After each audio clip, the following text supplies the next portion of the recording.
And welcome to study with Anjali. इस class में हम लोग यूपीपी कांस्टेबल हिंदी के इंपॉर्टेंट ऑब्जेक्टिव क्वेश्चन को देखेंगे। शाम की क्लास में आपको हिंदी की क्लास डिटेल में मिल जाएगी। अगर आपने लास्ट वीडियो नहीं देखा है तो प्लीज़ जाकर देखें और चैनल पर नए हैं तो चैनल को सब्सक्राइब कर दें, क्योंकि यहाँ पर आपको पूरी क्लास फ्री में कराई जाएगी आपके एग्ज़ाम तक। हमारा सपना आपको वर्दी दिलाना, तो जुड़ जाए हमारे चैनल में अभी। देखते हैं आज का क्वेश्चन।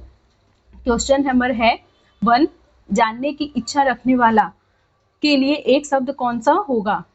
ये ऐसे ऐसे क्वेश्चन बहुत इंपॉर्टेंट होते हैं, तो आप बिल्कुल ध्यान से देखिएगा और स्किप मत करिएगा, वीडियो को लास्ट तक जरूर देखिएगा क्योंकि वेरी वेरी इंपॉर्टेंट क्वेश्चन है इसमें। तो देखेंगे, जानने की इच्छा रखने वाला के लिए एक शब्द कौन सा होगा। आई होप आपको ये इसका आंसर पता होगा। अगर नहीं पता है फिर भी आप बने रहिए हमारे साथ, क्योंकि आपको आज नहीं कल तो पता चल ही जाएगा। जानने की इच्छा रखने वाला के लिए कौन सा होगा, तत्पर नहीं होगा। जानने की इच्छा रखने वाला यानी इसका आंसर क्या हो जाएगा, जिज्ञासु। आई होप आपका आंसर सही होगा। नेक्स्ट देखते हैं, कौन स्वर नहीं है। कौन स्वर नहीं है, स्वर पूछा है इसमें, कौन नहीं है।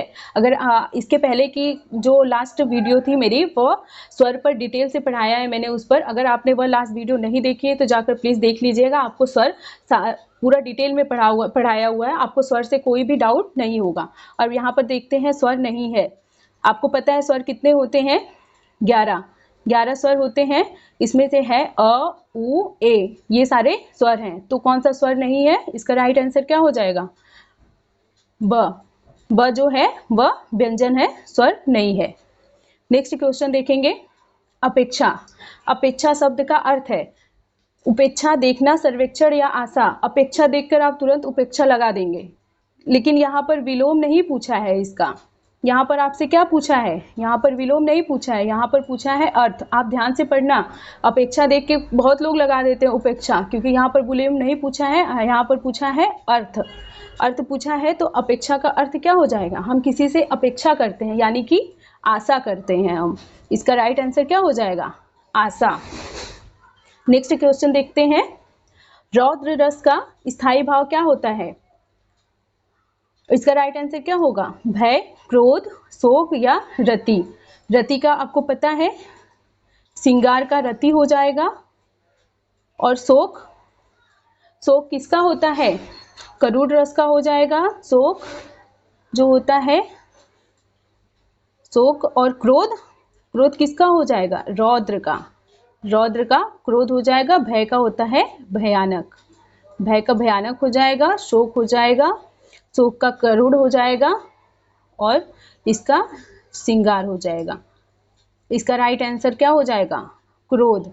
और अगर आपको पूछेगा रसों का राजा, ये क्या होता है, जो श्रृंगार रस है वो क्या होता है, रसों का राजा कहलाता है। यह भी आपसे क्वेश्चन पूछा जाता है, रसों का राजा। तो ये किसको कहते हैं, रसों का राजा क्या होता है, श्रृंगार रस जो होता है रसों का राजा होता है। यह भी क्वेश्चन पूछा जा सकता है, रसों का राजा। तो देख लीजिएगा। देखते हैं नेक्स्ट क्वेश्चन, इनमें से कर्म कारक का चिन्ह है। कर्म कारक का चिन्ह पूछा है कि कर्म कारक का चिन्ह क्या है।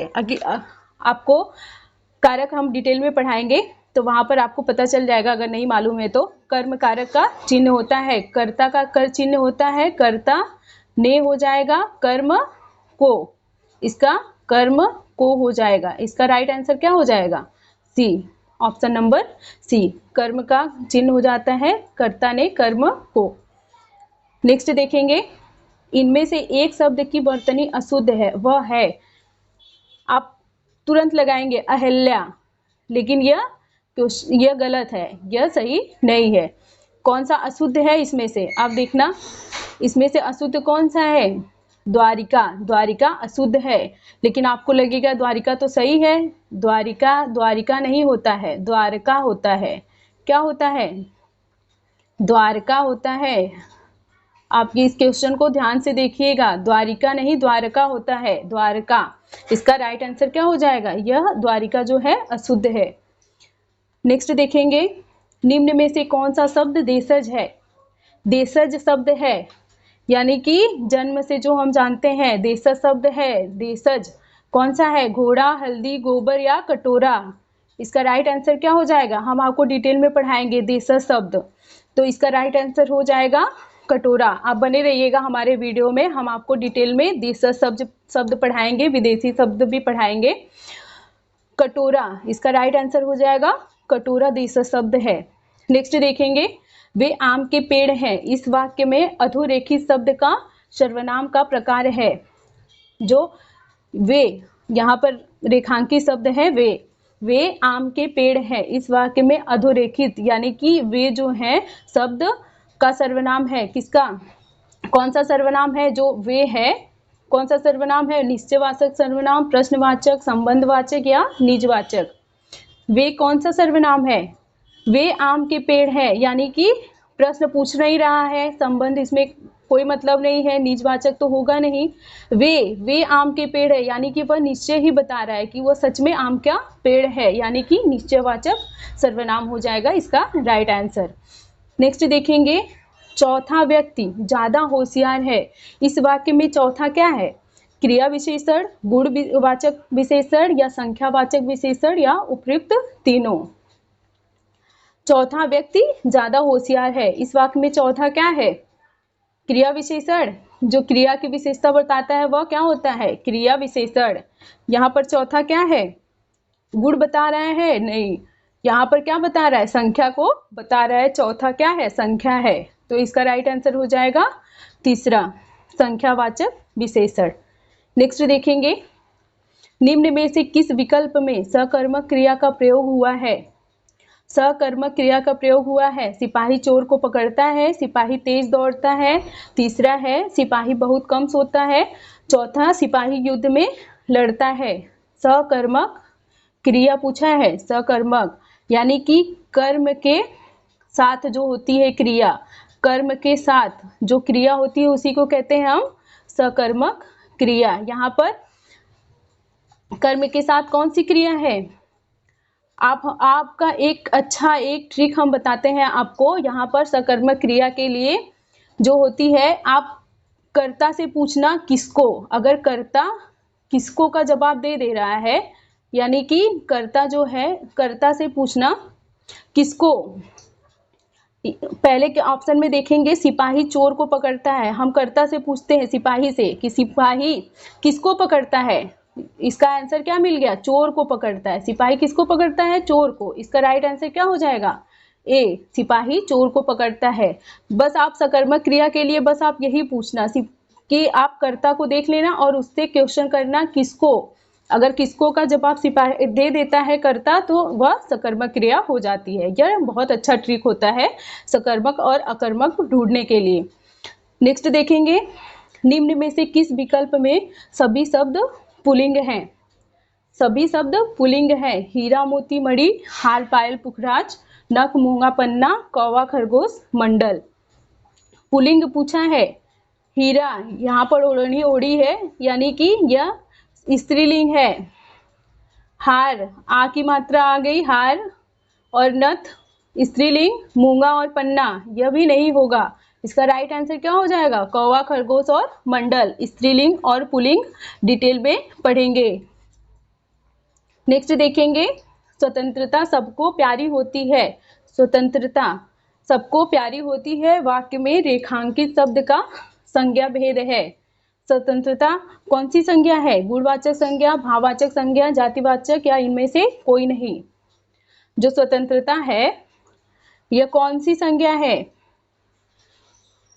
आप अपने आप से पूछे, स्वतंत्रता को आप देखे हो या स्वतंत्रता को आप छू सकते हो या अपने पास पकड़ सकते हो उसको?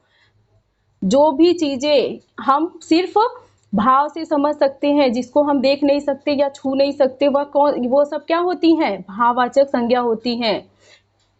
वह सब क्या होती हैं? भाववाचक संज्ञा। यानी कि हम स्वतंत्रता को देख नहीं सकते या ना छू सकते हैं उसको, तो वह क्या हो जाएगा? इसका राइट आंसर भाववाचक संज्ञा हो जाएगी। नेक्स्ट देखेंगे, आहा तुम्हें पाकर कितना आनंद आ रहा है। इस वाक्य में उचित विराम चिन्ह कौन सा होगा? पूर्ण विराम, प्रश्नवाचक चिन्ह या उप विराम या विस्मयादि बोधक चिन्ह। आहा तुम्हें पाकर कितना आनंद आ रहा है, इसमें क्या है? ये एक आश्चर्य दिखा रहा है। क्या दिखा रहा है? यह आश्चर्य दिखा रहा है। इसका राइट आंसर क्या हो जाएगा? विस्मयादि बोधक चिन्ह लगेगा। विस्मयादि बोधक चिन्ह कैसे होता है? ऐसे होता है विस्मयादि बोधक चिन्ह। यहाँ पर एक बिंदी होती है, विस्मयादि बोधक चिन्ह, इसका राइट आंसर हो जाएगा। नेक्स्ट देखते हैं, दिए गए वाक्य का काल ज्ञात कीजिए। सोनू खाना खा रहा है। सोनू खाना खा रहा है। ऑप्शन दिया है पूर्ण वर्तमान काल, ऑप्शन बी दिया है अपूर्ण वर्तमान काल, ऑप्शन सी है संदिग्ध वर्तमान काल, ऑप्शन डी संभाव्य वर्तमान काल। सोनू खाना खा रहा है, ये सब तो आपको पता होगा, खा रहा है यानी कि वर्तमान काल में है। लेकिन अब कौन सा वर्तमान काल है वो देखना है, पूर्ण, अपूर्ण, संदिग्ध या संभाव्य। सोनू खाना खा रहा है, कौन सा वर्तमान काल है?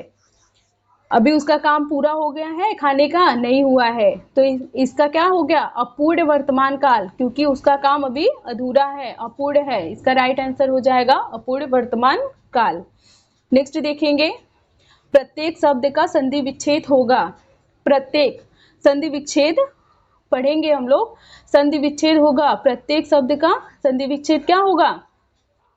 जो मूल स्वर होते हैं, जो मूल शब्द होते हैं, उसके जो पहले लगता है उसे क्या कहते हैं? उपसर्ग। उसे उपसर्ग कहते हैं, और जो बाद में लगता है उसे प्रत्यय कहते हैं। तो यहाँ पर उपसर्ग लगा हुआ है प्रत्येक में, तो इसका राइट आंसर क्या हो जाएगा? प्रति प्लस एक। एक जो है क्या है? मूल स्वर है, और जो प्रति है वह उपसर्ग है। क्या है? उपसर्ग लगा हुआ है इसमें। तो इसका राइट आंसर हो जाएगा प्रति प्लस एक। प्रति जो है उपसर्ग है, एक क्या है? मूल शब्द है। एक मूल शब्द है और प्रति उपसर्ग लगा हुआ है। इसका राइट आंसर हो जाएगा प्रति प्लस एक। इसका राइट आंसर हो जाएगा। अगर वीडियो पसंद आई हो तो लाइक शेयर सब्सक्राइब जरूर करें। मिलते हैं नेक्स्ट वीडियो में, तब तक के लिए धन्यवाद।